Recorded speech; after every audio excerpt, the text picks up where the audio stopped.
اتوار کو روزہ نہ رکھنے کی وجہ بالکل سادہ ہے۔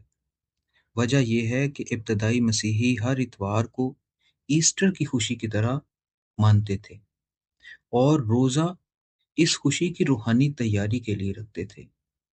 اس لیے اتوار کو روزہ رکھنے کا کوئی منطق ہی نہیں بنتا تھا۔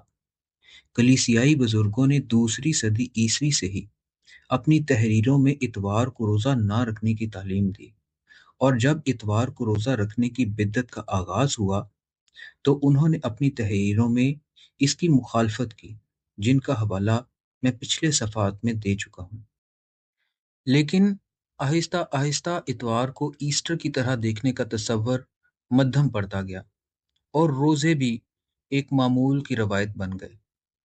ان کا آپس میں جو تعلق تھا وہ بھلا دیا گیا، اور اس کی بنیادی وجہ یہ تھی کہ نئے آنے والے مسیحیوں تک اتوار اور روزے تو پہنچے، لیکن ان کے پیچھے کے جذبات اور بنیادی مقاصد نہیں پہنچے۔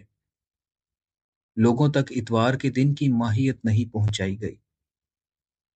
آج 100 میں سے 90% وہ لوگ ہیں جن کے لیے اتوار کا دن خاص عبادت کا دن اور روزہ رکھنا ایک روایت ہے، اور چونکہ وہ اتوار کے دن اور روزے کے پیچھے کے بنیادی جذبے کو نہیں جانتے، اس لیے وہ اتوار کو عبادت کریں یا نہ کریں، روزہ رکھیں یا نہ رکھیں، اس سے ان کو کوئی فرق نہیں پڑتا۔ چونکہ ہم اس بنیادی جذبے سے محروم ہیں جو شاگردوں میں تھا یا ان کے شاگردوں میں تھا یا 100-200 سال تک مسیحیوں میں موجود رہا، اس لیے اتوار کے دن کی عبادت ہمارے لیے ایک روایت سے بڑھ کر کچھ نہیں۔ اس عبادت کے پیچھے کے روحانی مقصد کو ہم بھول چکے ہیں، تو پھر ہم اتوار کو روزہ رکھیں یا کبھی بھی روزہ نہ رکھیں، کوئی فرق نہیں پڑتا۔ اگر ہم اس جذبے کو سمجھ لیں کہ اتوار کو کیوں خداوند کا دن کہا گیا، کیوں یہ عبادات ہونا شروع ہوئیں، اور کس طرح روحانی تیاری کرنے کے لیے اور اتوار کے دن کی اہمیت کو سمجھنے کے لیے کلیسیا نے 2 دن روزہ رکھ کر اپنے آپ کو روحانی طور پر تیار کرنے کا فیصلہ کیا، تو پھر چاہے کوئی ہمیں ٹھونس کے بھی کہتا رہے کہ اتوار کو روزہ رکھو، تو ہماری روح کبھی ہمیں یہ کرنے ہی نہیں دے گی۔ ہمارا جذبہ ہمیں اس طرف جانے ہی نہیں دے گا۔ آج ہم اس بحث کو سن رہے ہیں، مان رہے ہیں یا کنفیوز ہیں، تو اس کی وجہ یہ ہے کہ ہم اس جذبے سے محروم ہیں۔ یہی وجہ ہے کہ آج ہم اس بحث میں پڑے ہوئے ہیں کہ راگ کا بدھ منائیں یا نہ منائیں، روزہ شام کو کھولیں یا نہ کھولیں، رکھیں یا نہ رکھیں، روزہ کیسے رکھیں، کھائیں پیئیں یا بھوکے رہ کے روزہ رکھیں، گڈ فرائیڈے کو 3 بجے کیوں روزہ کھول لیتے ہیں، اس کے بعد ہفتے کے دن روزہ کیوں نہیں رکھتے۔ ہم اس جذبے سے محروم ہیں کیونکہ ہم تک وہ پہنچا ہی نہیں، اور بڑی بات یہ ہے کہ ہم نے اس جذبے کو جاننے کی کوشش بھی نہیں کی۔ ہم نے اپنے ایمان کی حفاظت کرنے کی کوشش نہیں کی، جو ہمارے پاس سب سے قیمتی چیز ہے۔ اگر ہم اس جذبے کو سمجھ جائیں تو پھر ہمارے سامنے یہ سارے سوال زیرو ہو جائیں گے کہ اتوار کو روزہ رکھا جائے یا نہ رکھا جائے، اور اس جیسے کئی سوال۔ اگر ہم ان سوالوں سے جان چھڑوانا چاہتے ہیں اور ان کے درست جواب سمجھنا چاہتے ہیں، تو ہمیں اس جذبے کو جاننے کی کوشش کرنی چاہیے کہ خداوند یسوع کے مصلوب ہونے سے جی اٹھنے تک کا وقت کیا اہمیت رکھتا تھا۔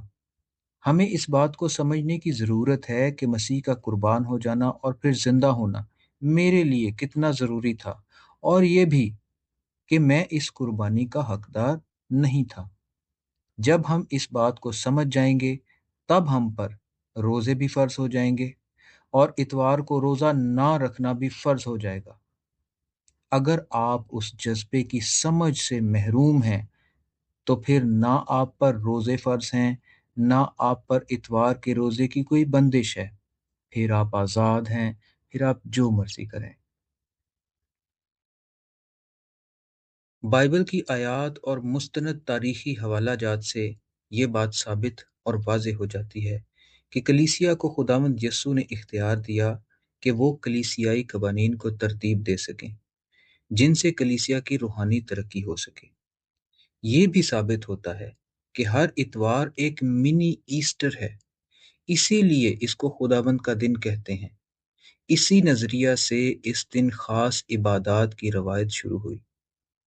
بزرگوں نے مسیحت کے شروع سے اتوار کے دن کو روزہ نہ رکھنے کی سخت تلقین کی، اور جو لوگ اتوار کو روزہ رکھتے ہیں ان کو مسیحت سے خارج سمجھا گیا۔ اتوار کو روزہ رکھنا ایک بدعت سمجھا گیا، اور یہی روایت آج بھی قائم ہے۔